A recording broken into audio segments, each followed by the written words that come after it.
Assalamualaikum warahmatullahi wabarakatuh. Perkenalkan, nama saya Sapitri Halimatu Sadia, NIM 210313298 dari Prodi Manajemen kelas reguler sore I, Fakultas Ekonomi dan Bisnis.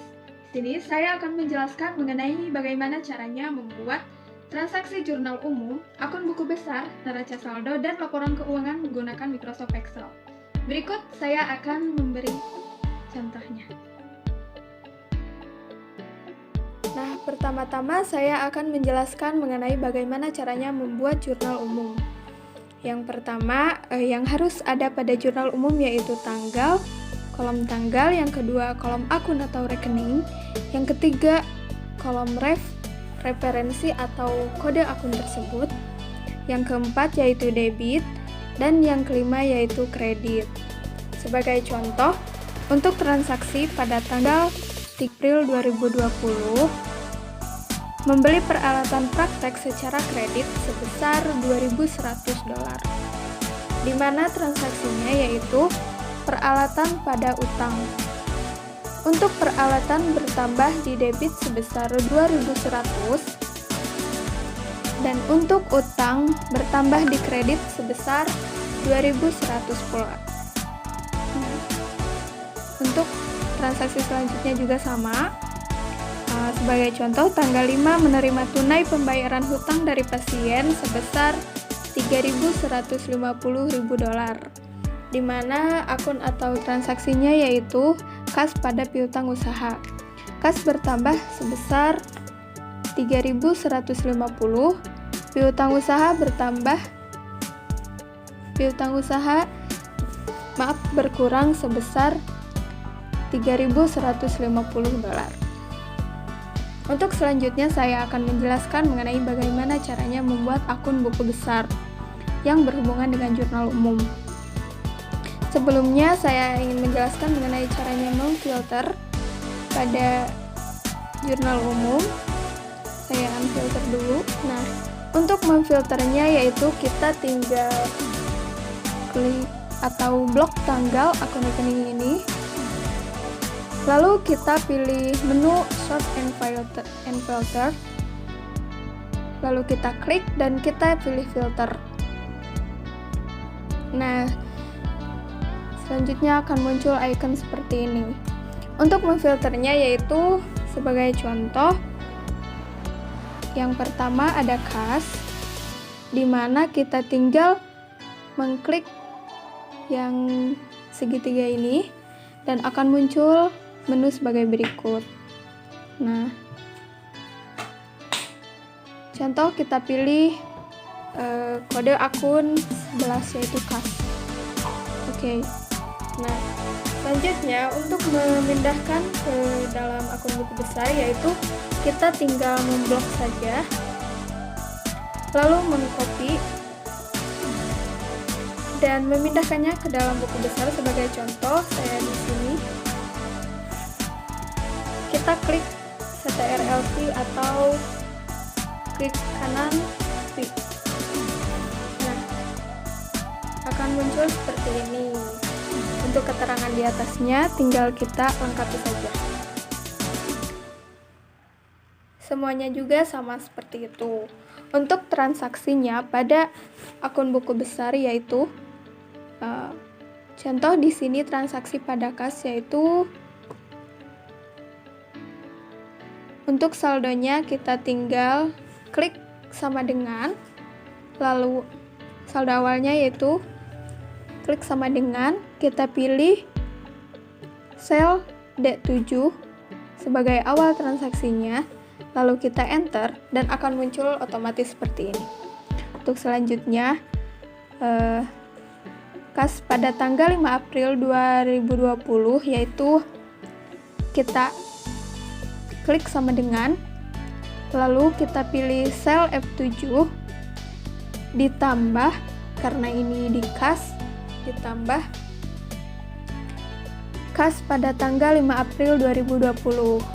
Tinggal klik saja selnya D8 dan kita enter, otomatis akan muncul seperti ini.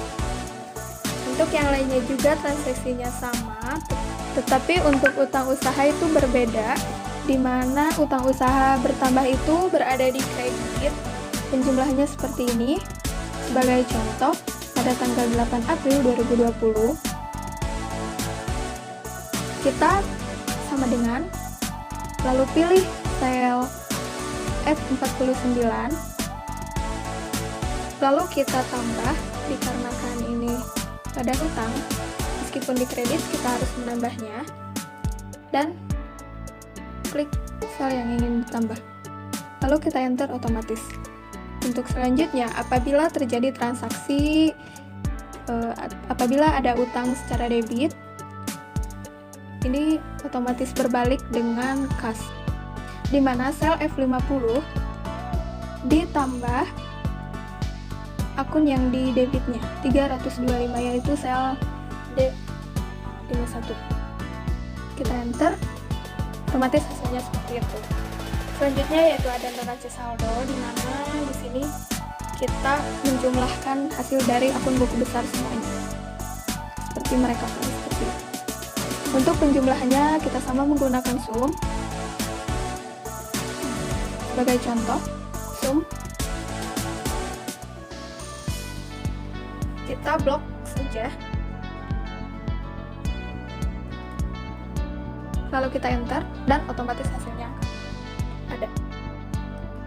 Yang selanjutnya yaitu ada laporan keuangan, di mana laporan keuangan tersebut ada 3 transaksi pada laporan keuangan. Yang pertama yaitu laporan laba rugi. Yang termasuk ke dalam laporan laba rugi yaitu ada pendapatan jasa klinik.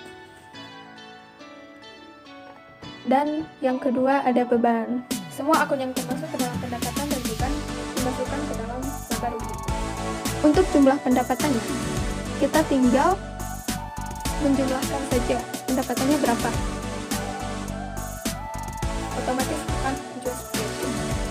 Untuk jumlah bebannya sama, kita menggunakan sum, lalu kita klik,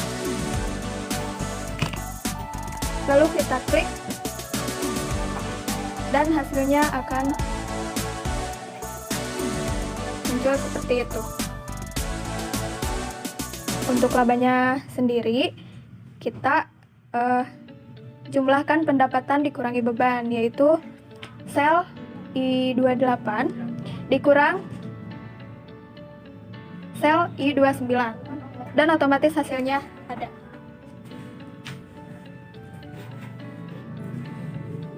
Selanjutnya yaitu ada laporan perubahan modal, yang termasuk ke dalam laporan perubahan modal yaitu modal awal, laba, dan drive atau keperluan pribadi. Di sini ada modal awalnya pada neraca saldo awal April yaitu $30.583. Untuk labanya kita lihat pada laporan laba rugi komprehensif yaitu $3.303, dan maka saldo modalnya yaitu kita tambahkan saja modal awal ditambah laba yaitu $33.886.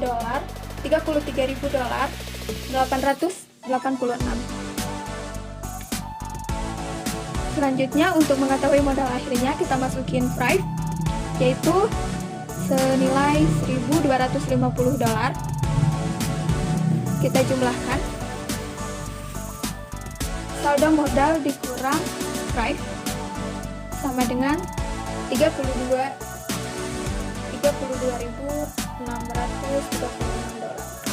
Nah, selanjutnya kita yang terakhir yaitu ada neraca pada laporan keuangan.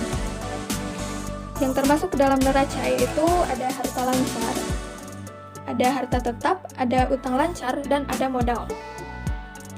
Yang termasuk ke dalam harta lancar yaitu kas, piutang, perlengkapan, asuransi dibayar di muka, dan yang termasuk ke dalam harta tetap yaitu peralatan. Untuk utang lancarnya yaitu utang usaha, untuk modalnya yaitu modal sendiri. Untuk mengetahui modalnya yaitu kita lihat pada laporan perubahan modal senilai $33.636.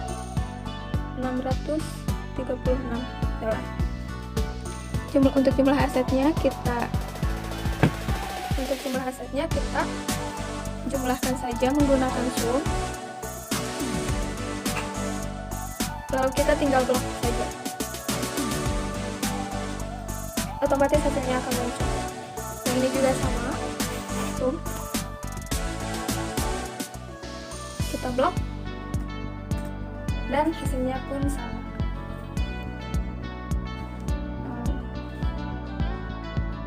Berikut yang dapat saya sampaikan, semoga mudah dipahami. Mohon maaf apabila ada kesalahan. Wabillahi taufiq wal hidayah. Assalamualaikum warahmatullahi wabarakatuh. Bye-bye.